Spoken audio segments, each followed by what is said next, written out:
આવું એમ થાય કે ભાઈ આ મારા જમી રાત તો પોચ હેરવાળી માળા પહેરીને આવે તો ઘેર આવે પેલી ભાવને ગમ પડે કે ચાલુ આ તો છેતરી ગયો મને.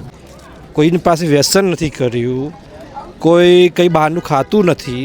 આ ખાવામાં બહુ સરસ એક ખાઈ લો તમે. કેમ છો બધા મિત્રો, આપ સૌનું સ્વાગત છે નવા વ્લોગમાં, રિપોર્ટર લાઈવ વ્લોગમાં બધાનું સ્વાગત છે ફરીથી. અને સરસ મજાનો દિવસ છે, તારીખ થઈ ગઈ છે 11 અને વાગ્યા છે 10:20. આપણે પહોંચી ચૂક્યા છીએ એક કાર્યક્રમમાં. પ્રાકૃતિક ખેતીનો એક મેળો છે, ભવ્ય મેળો આયોજન કરવામાં આવ્યું, જેમાં ખેડૂતો પ્રાકૃતિક ખેતી કરે છે ને એ લોકો એમની પ્રોડક્ટો બતાવવાના છે, કેવી રીતે ખેતી કરવામાં આવે છે, શા માટે પ્રાકૃતિક ખેતી કરવી પડે છે. આખો સરકારી કાર્યક્રમ છે, આપણે ત્યાં કવરેજમાં કરવા માટે આવ્યા છીએ. તમને બધાને પણ એ બતાવી દઈશું. વિપુલભાઈ છે, રાકેશભાઈ છે, સંકેતભાઈ આવે છે ને આ બધા જ પહોંચી ગયા છીએ. જો આપણે આ પ્રકારે આખું આયોજન કરવામાં આવ્યું છે. જો તમને બતાવી દઉં બધા,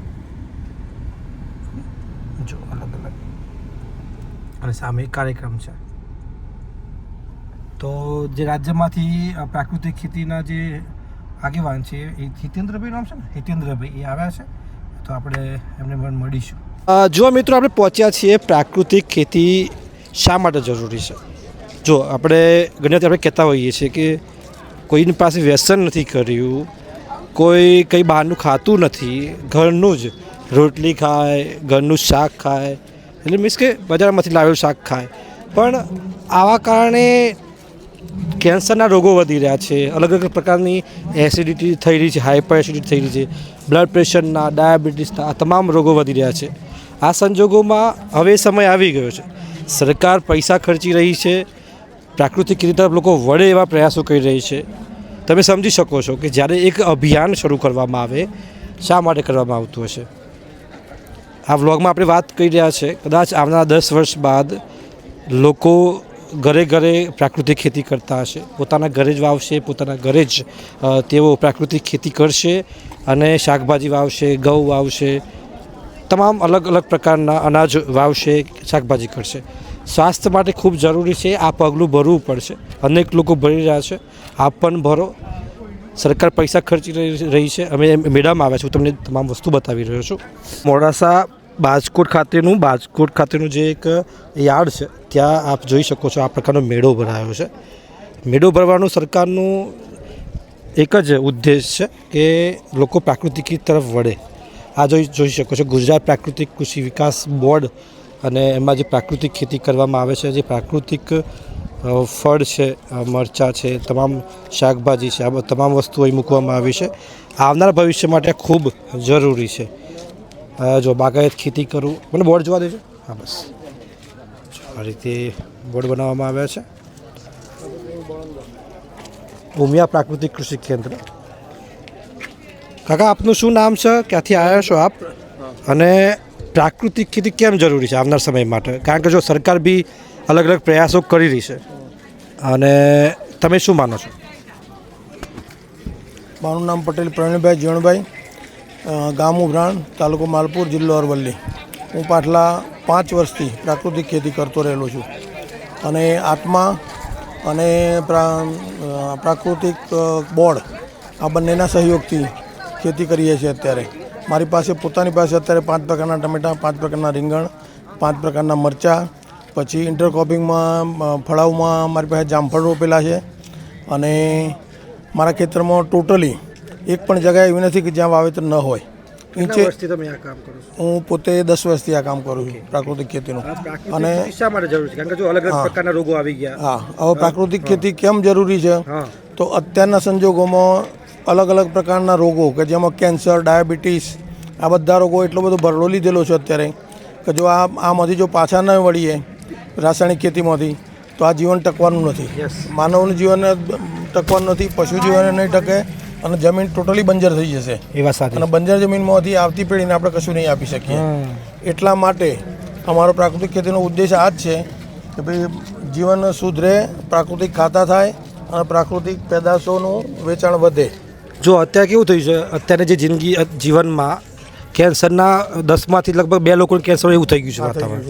એટલે આવા સંજોગોમાં તમે શું માનો છો કે ભાઈ લોકો વળે આ પ્રાકૃતિક સરકારના પ્રયાસો કેવા લાગે તમને? સરકારના પ્રયાસો પૂરેપૂરા છે આમાં, કારણ કે સેન્ટ્રલથી માંડીને સ્ટેટ સુધી બધા ગવર્મેન્ટ પૂરા પ્રયત્નો કરી રહેલી છે.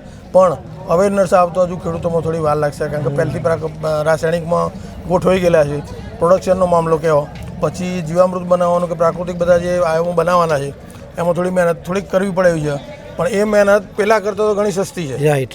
કારણ કે પહેલાંમાં એના રૂપિયા આપવા પડે છે ને આ ઘર બેઠા બધું થઈ જાય. આપણે જમીન બી સજીવ થાય છે. જમીન સજીવ થાય, એટલે એટલા માટે આ વસ્તુ જરૂરી છે. જો નહીં કરીએ તો પાછલા 10 વર્ષમાં જે બેનો રેશિયો છે કેન્સરનું એ 10નું થઈ જશે. રાઈટ વાત છે આપનો. ચલો આભાર આપનો. સરસ માહિતી આપી અમને. એકદમ મીઠું લાગશે તમને. આનું બોક્સ પેકિંગ કરીને જો સિટીમાં આપવાનું હોય તો 250 રૂપિયા કિલો. Cherry tomato. આ છે દેશી ટમેટો. હા. આ છે નાસિક છે. પછી આ છે આપણા ભાઈ મદનપલ્લી. ઓકે. આ મદનપલ્લી આપણું આ લોકલ ઓબ્લોંગ વેરાયટી. આ ઓકે, બધું પ્રાકૃતિક. એકદમ મીઠું. ખાધું ને? ખાધું મેં, એકદમ મીઠું છે. આ ખાવામાં બહુ સરસ એક ખાઈ લો તમે. ફોન કરે કે લો પેલું તોડી નાખજો. તોડી નાખજો. મસાલો છે બહુ સરસ છે. નાખવા જેવું છે. હા, ટમાટર પણ જબરજસ્ત છે એકદમ. બિલકુલ ભાઈ, લોકોને આવવું જ પડશે પ્રાકૃતિકમાં, કારણ કે જે બિલકુલ પ્રાકૃતિક થાય છે.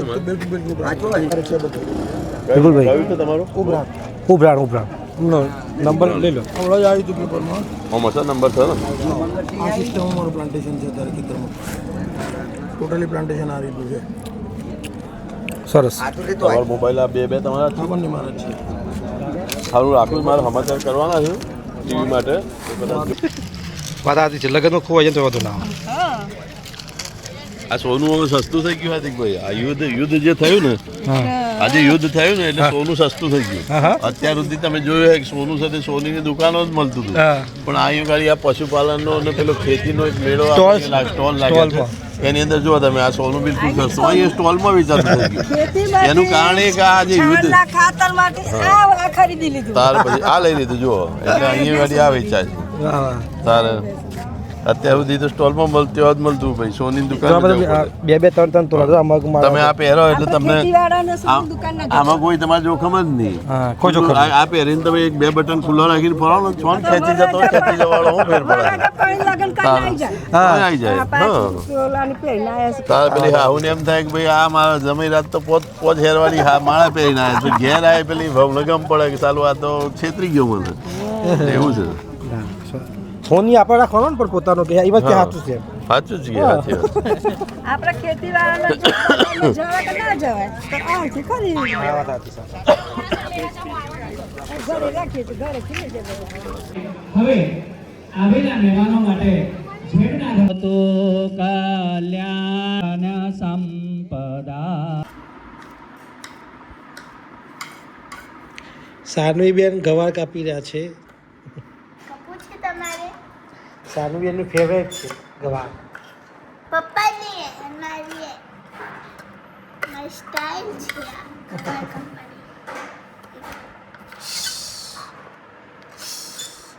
કટ કટ કટ કટ મજા આવે છે કાપડ, બહુ મજા આવે. સરસ.